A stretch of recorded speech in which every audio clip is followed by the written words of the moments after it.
Welcome in, everybody, to the best in true crime podcasting. This is True Crime Tuesday. I'm your host, Tim Dennis. Really excited about today's show, folks. I had the privilege of reading a thriller this weekend.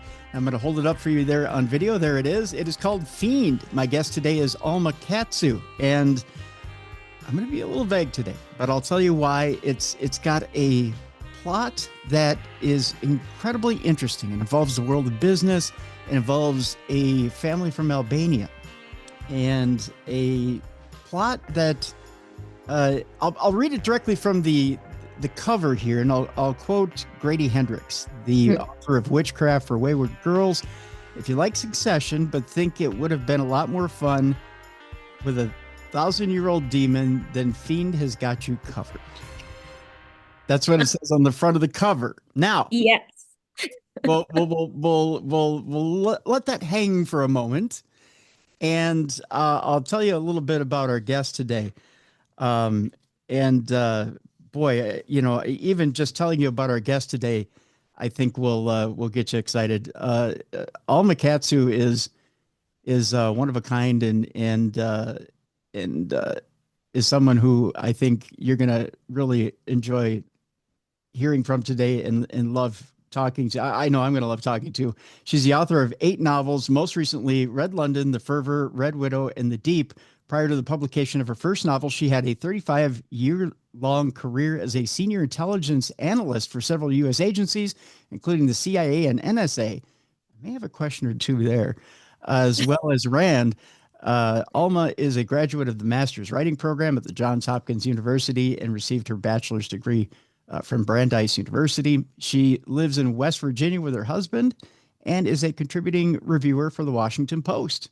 So let's welcome in Alma Katsu for the first time to True Crime Tuesday. Hi, Alma. How are you? good. Thank you so much for having me. I'm so excited. I'm equally excited. I thoroughly enjoyed this book. I tell you, I'll just say for our audience, our mixed audience as it is between genres, between true crime and the supernatural. I think this book hits a home run with both audiences, Ooh, and they're gonna, sweet spot for your two audiences. Yeah. boys, that ever, and I think they're gonna thoroughly enjoy this book. Before we get to that, though, can I ask you a question or two about your former career? Sure. Okay, because I know that gets right down the pipe, so to speak, with our true crime audience. We always I've had former CIA agents on the show in the past, and I find the career fascinating. Especially in today's day and age where it seems like roles are blending. It doesn't seem like the agency is the same as it was even 20, 30 years ago. Do you keep in touch much with your former colleagues in this day and age? Not so much anymore. I retired out of intelligence in 2017, but then I was hired back by CIA as a consultant for 6 years. So it's only been coming up on about 2 years that I'm just completely out of it. I do run into friends, but for the most part, we're all sort of aging out together. I think you're right to a large extent. Things are changing. Part of that has to do with just the circumstances of the minute. It's usually the agency isn't on the out so much with the administration. They often think of the president as the first customer, but that's not the case right now. So that might also have something to do with the sort of, lost at sea sort of feeling that, I think correctly a lot of people feel about the intelligence community right now. Is it is it safe to say that there's a switch in not necessarily the way that the intelligence agency operates, but its targets right now? It's almost like you're when you say that lost at sea feeling. Did we know at one time who we were surveilling and now we don't? Is that kind of where we're at? Well, I mean, first of all, one thing that's pretty much a constant with intelligence is change. So when I started, it was the end of the Cold War. You know, the bad guys were the bad guys that we've all known, for a while. Russia on top, China number two. But then a lot of unconventional intelligence topics came up. So in the 90s, for instance, if you remember, there were a lot of internal conflicts in Africa, Bosnia and Herzegovina, that sort of thing. And those were actually different for the intelligence community as well as the military. And I actually did a lot of work in that area, operations other than war. Um, but then came the war on terror, and that was a huge sea change. Even though the intelligence community had been doing some work on counterterrorism, it was more of a second, maybe even third tier target, right? With 9/11, it got bumped up, of course, to number one priority. Huge change. Very proud of the intelligence community for being able to realign itself very quickly. But now that's on the back burner. We are back to a certain Cold War thing. China's really rising as a threat. But probably the most interesting thing is technology. We're in the last third of my career, I was a technologist, and that's what I did as a consultant for a long time. Um, Sort of a futurist looking at emerging technologies. So, we're in an age of incredible technological change, and it's a challenge for the intelligence community, just as it is for everybody else out there and businesses out there. But it's really affecting the way that they're able to do business. We're not talking so much as like a target, who they're going to go after, but how are they going to get the information that they need when all the circumstances have changed. So that also, I think, contributes quite a bit to the lost at sea feeling because they're transitioning. Let me throw one, it may be a difficult question for you to tackle. But there was one piece I saw in 60 Minutes that alarmed me, and it has to do with technology. And that is when we were talking about the drone controversy. Uh, this was, last year into this year, and swarms of drones flying over restricted airspaces. There was I believe it was a general that was on 60 Minutes that said, we don't know where these drones are coming from, but we know that they're going over our restricted airspaces. They're going over our military bases. They're going over, they're going over places that have sensitive information. We know they're coming from other countries. We know that they're able to come in and out. We just can't stop them. And that's a scary statement. There's a lot of technologies out there that we're probably not best positioned to do anything about. I mean, drone swarms are one, yes. For every technology you try to develop countermeasures. So Mm. I'm sure, if I'm going to try to be reassuring, that there are teams of folks, both in the private sector and in the military, who are looking at countermeasures for drone swarms. But the part of me that's not going to be reassuring is there's a lot of other technologies too that are coming along that the government just hasn't been focusing on. Technological change is one of the hardest things to implement in the intelligence community. It's hard for, many companies to do too. But part of the issue, and I was involved in two really major um, technological challenges. One, um, 30 years ago, and I was the first senior analyst for social media. It was my job to look at social media and figure out if there was intelligence value there. And that was 20 years ago. So what makes it really hard is when you have something new coming along, it challenges, all of the not only the procedures you have in place, but the skills of the workforce. And it's the workforce that's going to have to adapt and learn how to utilize these new tools and understand. And that's very hard. It's very hard to convince a large workforce that they need to, especially with technology, learn some new technologies. So there's a lot of challenges there. And I'm not always sure that the government's focusing, especially right now, on real challenges. Okay. Okay. That's fair enough. That's fair enough. It was one of those things where, the mind can take off and think about how you could use certain technologies. And I think we all, and I'm going to bring this back around to this book about using using a power that's greater than you for evil and not necessarily Mm. for good, right? And that theme does run through this book, using a power greater than you and using it maybe not for nefarious purposes. Um, and it, to me, it seems like, anytime a human being wants to gets a hold of something like, say, even something as innocent as a drone. We've had drones for God, how many years now? And in hobby stores. And it's just been a fun little thing we go out and play with in a field, right?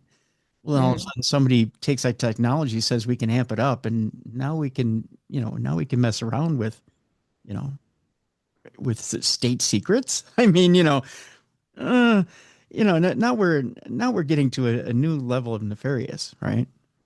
Well, but you're right, but I will say that those kinds of things always sort of go hand in hand. We talk about emerging technologies, it's always a two-sided coin. You can use it for good, or you can use it for offense, I should say, or you could use it for defense. Mhm. So a new technology comes along and people determine that you can use this to further your goals, let's say, against your adversary.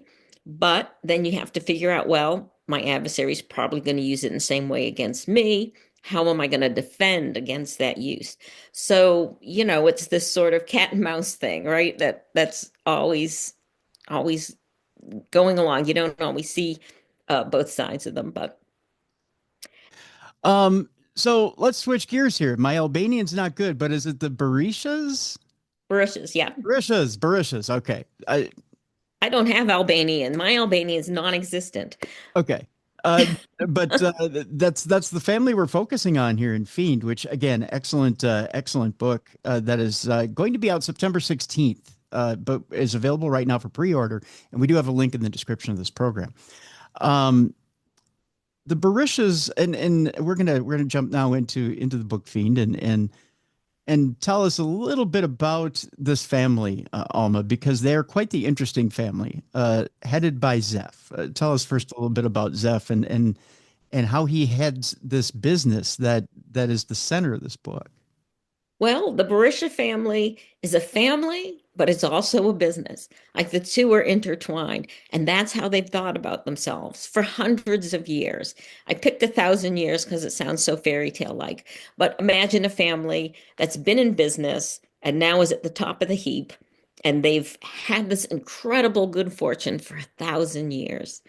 So but part of the issue is that there's always been this sort of rumor that they have something a little extra on their side, almost as like a supernatural power. And to a certain extent, you wonder if it's just sour grapes, people complaining, they're just lucky.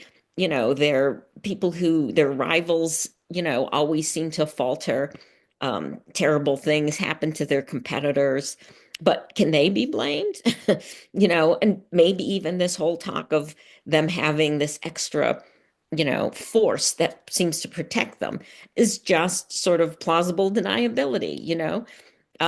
It's a really fun family. I mean, they are of Albanian descent, but you've got to think they are super sophisticated. They're like the one of the wealthiest families in the world. They live in Manhattan.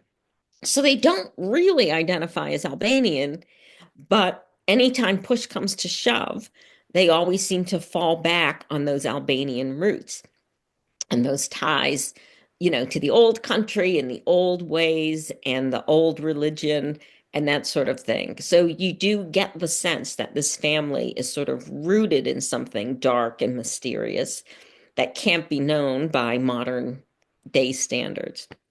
So Zeph is the head of the family. He's the um, patriarch, head of the clan, which is just as important as being the CEO of the business.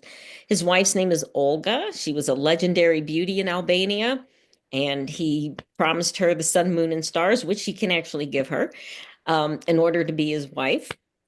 And they have three children. Dardan, the only son, he's the oldest. Maris is the middle child, and Nora is the youngest. Okay. And there's some interesting stuff that goes on in the book that we can talk about. That's interesting about each one of them, and we'll get into it here in just a second. I do want to talk a little bit about Zeph and his actual gruffness. He's closed down to a lot of the family, which isn't unusual with a head of business, someone who owns a business, especially in this case. We get the impression that their business is one that's would it be safe to say they're top 100 business in the country, Yes. right? Yep. Okay, so Zeph is one of those who's extremely closed down to his family, but he's and not only that, but he's very much old country. Now he does entertain a lot of his relatives from the old country. Is that right? Well, they have what's known as a conclave once a year, where anyone in the clan, any family member, can come to Zeph and ask him for what they need, which is usually money. Whether it's for a business opportunity or they've had some terrible run of bad luck and they need some money, but they have to sort of bare their souls to Zeph. And it's almost like a confessional in Catholic Church. It's just the two of them going in there. And so what happens is supposed to be a secret. But what that does is it really serves to keep the family in line and to reinforce, his role as the head of the family and the one who gets to decide. And it kind of cuts down on any objections from the family to anything he wants to do. And you see in the book after the conclave how the family at the top, Zeph, Olga, and the children, view the rest of the family. It's not as warm and inclusive as they like to say it is. Which is absolutely just a fascinating look at, I mean, not only cultures, right? I mean, as you pointed out, there's supposed to be, a modern American family and not be as old country, old world as they are, but they keep reaching back to those world roots, and they want to be firmly entrenched and flex that power and show the old country that they truly are, you know, they truly are everything, right? And Yeah. that they are leaders of the old country, but at the same time, they're completely new school. It's Yeah. hard to keep one foot in each, you know? It's interesting. I was just talking to someone about this, and I'm noticing this trend in all my writing, and it probably goes back to my intelligence work, where everything is not as it seems. you know they're in this book, these characters are trying to project a certain image of themselves or image of the family or the image of the business, but you see that what's going on behind the scenes is in contradiction to that. So yeah, they're ultra modern, ultra rich citizens of the world, and yet they'll fall back on the sort of mysterious superstitious underpinnings to the family, part of the family myth that's just been with them for 1,000 years.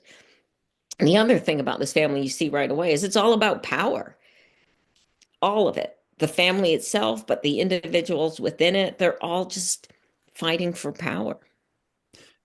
I tell you what, we'll take our break here, Alma. When we come back, I want to talk about the children because the children, it seems like although Olga is very much in a submissive type role, she does step forward and she has her ways of showing pride in her children. Um, there's that subtle pride there, right? Right. Not the same with Zeph. So when we come back, I want to talk about that dynamic. Okay. And I want to talk about the dynamic between the children when we come back, because that plays a little bit of a role later that people will find out about when they read the book. And boy, folks, I tell you, this book is so fascinating. It's such a good story. And again, there's a lot we're going to leave off the table because you've got to read it for yourself. It is completely a fascinating look at, and there again, the supernatural element that we can't tell you about that will come in and into play that I can only tell you about, folks, is going to curl your hair. You're going to love it. You're going to love the supernatural element to this book, especially my Darkness Radio listeners. You're going to absolutely love it. Here's the book right here, folks. It's called Fiend, and you're going to want to pick it up. Alma Katsu is our guest. You can pre-order it right now. It comes out September 16th. You can get it at all your fine local booksellers. You can also get it online. We have a link in the description of our program as we speak right now. So when we come back, we'll talk to Alma about the dynamic between the children and Zeph and Olga. That's coming up next, right here on the best in true crime podcasting. This is True Crime Tuesday.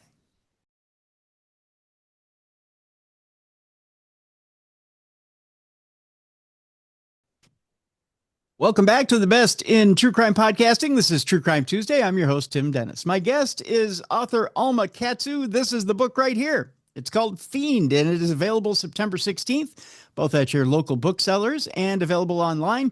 We have a link in the description of this program so you can pre-order that book.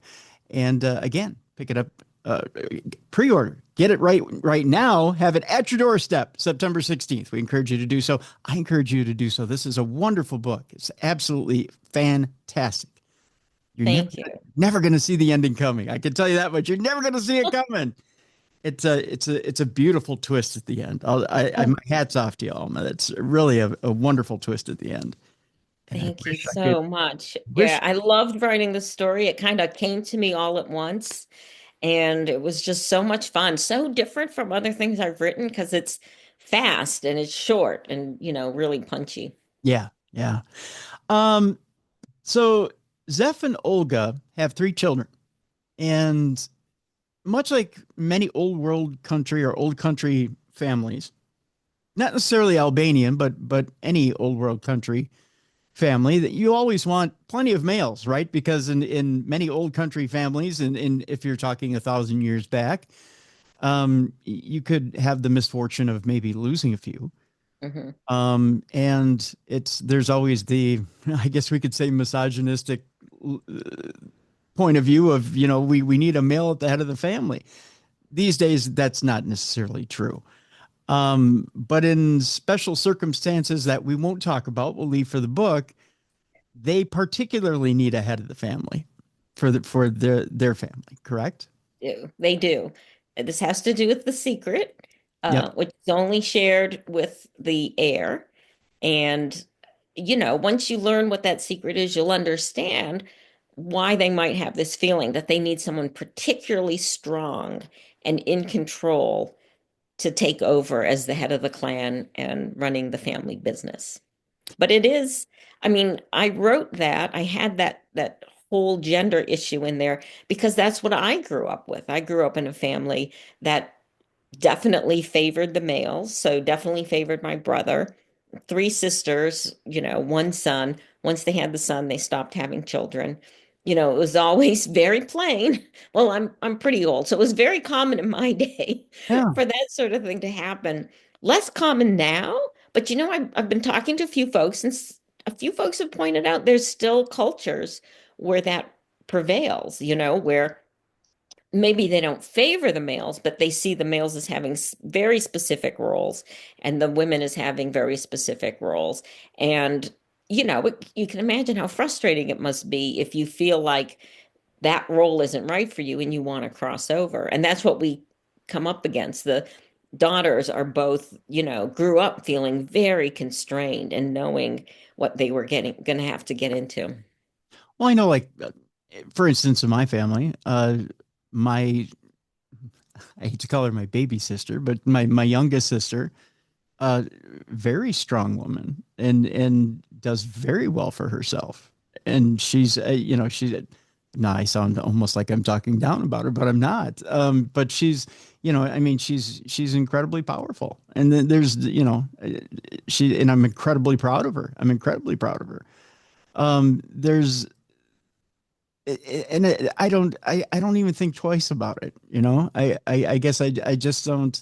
So, and That's the way it should be. right. That's great to hear. And there's nothing awkward about the power dynamic there, right? I mean, it's just, and even though she is 11 years my junior, I just, we're right here together. So I don't know. I, I don't think twice about it. Well, I think in some ways, this novel, when you see the family and the kind of relationships they all have with each other, whether it's parent to child or among the children, it does represent what I hope for most people is something that's very different. Like readers will come in and they'll feel the tension and the unhappiness right away, and it's attributable to those things. I mean, imagine if you were super, super gifted, and yet you knew there was just no way you were going to be given, control of the family business because it always goes to the male heir, and you thought the male heir was just not the right person for the job, that didn't have the right instincts, wasn't ruthless enough. That's exactly the situation that Maris feels she's in. She's the right one. And if she can only convince her father, he'll hand the reins over to her because it makes perfect sense. That's the logical thing. And she just doesn't, she underestimates how hard it's going to be to come up against that. Now, the male in the family, Dardan, has had what, about 5 years underneath At the Zeph business. Yeah. business? Yeah. So he's had that direct training. I mean, he's had that daily day to day with Zeph. Mhm. And Zeph, if anything, is incredibly proud, right? Well, he is, I mean, I don't think you can ever make Zeph truly happy. Right. Right. As proud as he can be. I mean, he's not Right. being with pride and saying, "Look at my son," but he's saying, this is going to be yours. This is Right. And yours. Dart does, um, kind of take the path that Zeph expects him to. Dardan doesn't ever really, object, want to go a completely different way, go against Zeph's position. I mean, I think anyone who spends any time with Zeph would realize that that wasn't going to work.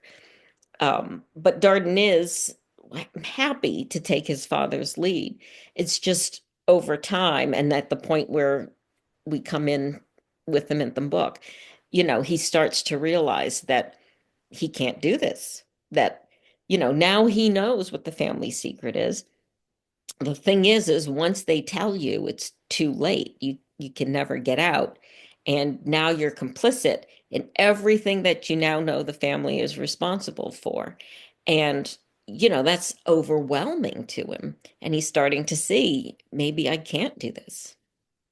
You alluded a little to Maris and that she's very much wanting to be her father's daughter. She's very much built like Zeph. She's if anything, she's not a carbon copy, but she's very much she mirrors him in a lot of ways and Mhm. doesn't understand why she can't be at his side, right?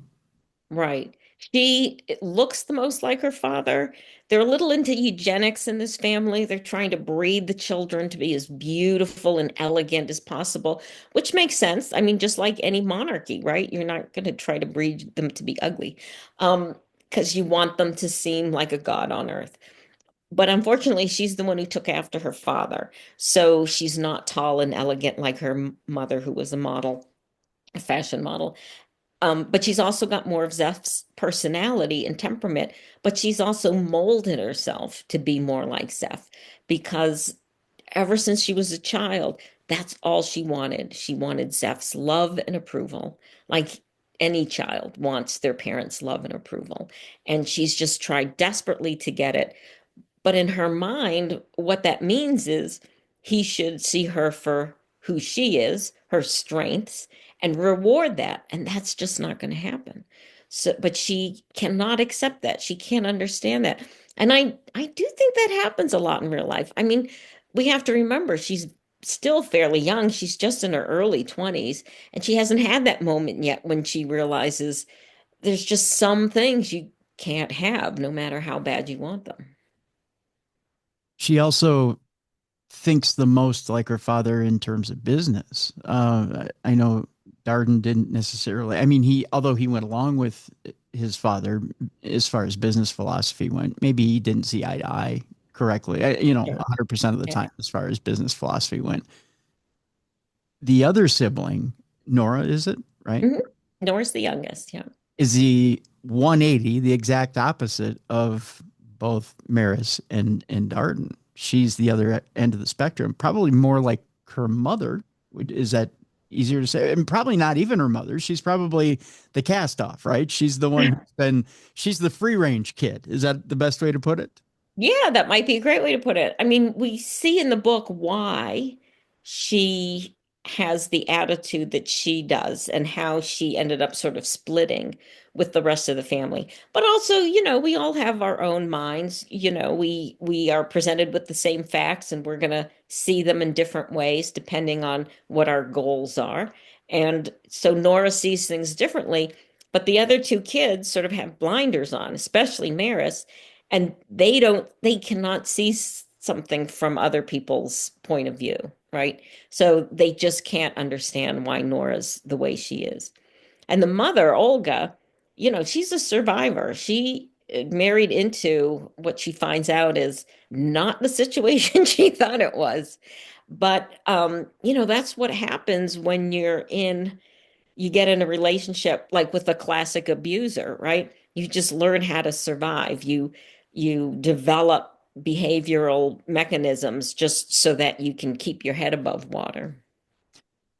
Much like there's the dynamic between the children, there's the dynamic of the business, which I find is interesting. And there's kind of a two-headed monster there as well. You've got Zeph who's taking pictures with dignitaries and has this look of, we're a corporate citizen.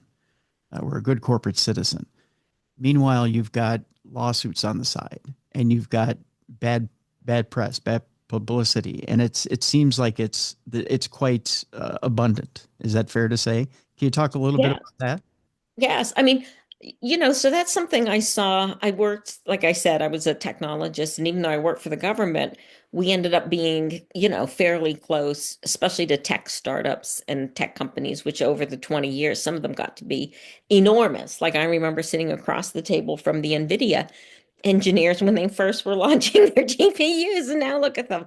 They're, the highest funded, valued, I should say, highest valued company in the world. Nobody thought that was going to happen back then, right? Making video processors for gamers, for video gamers.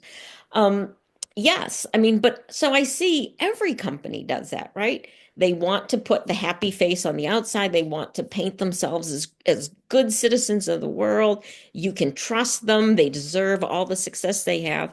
But if you just scratch the surface a little bit, you usually find out that they're mired in lawsuits. And even though their motto may be "Don't be evil," they end up doing evil things down the road. It just seems to be the arc that everybody takes, right? Right. And that's the same thing at Berisha International. Yeah, it's interesting the dualities in this book of the fine moral line of having to ride that fine moral line of, okay, I know I need to be a decent person, not a good person, but a decent person. I have to be a good, corporate citizen. I have to be a good person here. I have to be a good family man. I have to make these choices to get along, but at the same time, I have to be somewhat self-serving. And then here's where the choice is, here's where the line is, and do I step over it? That comes up quite often. Yeah. Well, I think with this family, the one thing that makes them different, right, from other people is that they are equating what's good for them as being good. Yeah. Now, I personally think there's probably a lot more people like that in the world than we want to think there is. We want to think that people are making moral choices and they're raised to have a sense of good and bad, and and that they should want to be a good person. But I have to say, I mean, part of the reason why I wrote this book is because it seems like we're back in an age where greed is good, Hmm. where all people care about is whether or not you have money, and they don't really care how you got there. Whether it's TV or movies or, just about any social media for sure. People project a sense of wealth that they don't have, lie to cover up what's really going on. Our value system just seems to be sort of turned on its head. And I wanted the Berishas, the family, to just be a blatant example of that. That's a good way of putting it. The compass has gone a little askew, where it seems like a good moral choice has been confused with just a good choice for me, Right. right? And That that should be good enough. That's my idea of a good moral choice is a good choice for me. If it works yeah, for me, it's good morally, right? right. And that What's the right thing to do? Oh, what's good for me? That's the right thing to do. yeah, and that doesn't really wash because Well, it depends on the situation, right? I mean, so before I was doing technology, one of the things I did, like I said, I did a lot of operations other than war. Um, so a lot of that was humanitarian, peacekeeping, that kind of stuff. And you would see it like if it was you were going to be killed or your neighbor was going to be killed, what what is your duty, right? Do you save yourself or do you save your neighbor? Do you get your family to safety, hide them away from um, the neighbor next door who wants to kill you? I mean, that's what you see a lot in genocides, right? It's right. population is turned against the minority or something. So your neighbors are coming up the road with machetes and they want to kill you. Do you try to save the elderly neighbors in the house next to you, or is your obligation to your family? So I know these decisions can be difficult to make, but especially in this country, we're not often forced to make that kind of decision. It's just more, do I make more profit for myself, even if it harms my neighbor? I'm sad to say that it seems like in this day, most people will go with the profit. Well, I was gonna okay, I'm gonna make it a little more I'm gonna make it a little more savory here. Is it the more vapid the decision, the easier it is for people to make? Is that a good way of putting it? Well, probably, yeah. I Yeah. mean, if it's something that's not going to cause them too much distress, then it's easy to say, sure, I'll make the profit. What difference does it make? Um, the sad thing is that I think more and more we're all being asked to make ethical decisions or moral decisions on things that should be very clear. But because we've so conditioned ourselves to say yes to, what's the word I'm looking for? Profiting ourselves, Mhm. that it's just easy to say to not make the right choice, to not make the moral choice. We like to think we would, but I mean, more and more in this day and age, that's not what's happening. Is it the salve, Alma, of, well, everybody else would do it anyways too? I mean, they'd make that decision too, so why can't I? Oh, absolutely. That's part of the equation. The rationalization, why it's okay to do the wrong thing. And you see that all over the place in this book. But hopefully, by reading and seeing these people make bad choices, and it's so obvious to you as the reader that these are bad choices, that it'll make people think twice when they're asked to make a bad choice. Yeah, absolutely, absolutely. And like I said, it's such a good story, and the subtle lessons that are being shown here too are frightening. I mean, they're absolutely frightening when you see people go down those roads and you're like, don't do it. You see it being repeated over and over and over again, and you just You it's wonder, how can a person do that?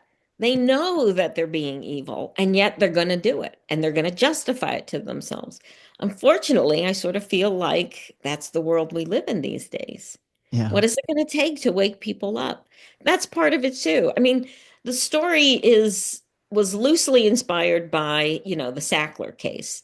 Mhm. Once you know something about what the family did and how they conspired really to deceive the government and the population and all that stuff.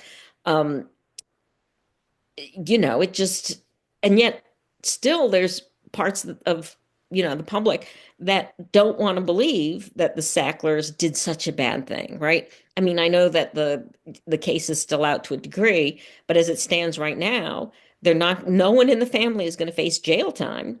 And while they do have to, pay some fees and some, it's not it's not devastating to the family, right? They're still going to be able to go on and fund their museums and libraries and that sort of thing, which, by the way, we call reputation management. But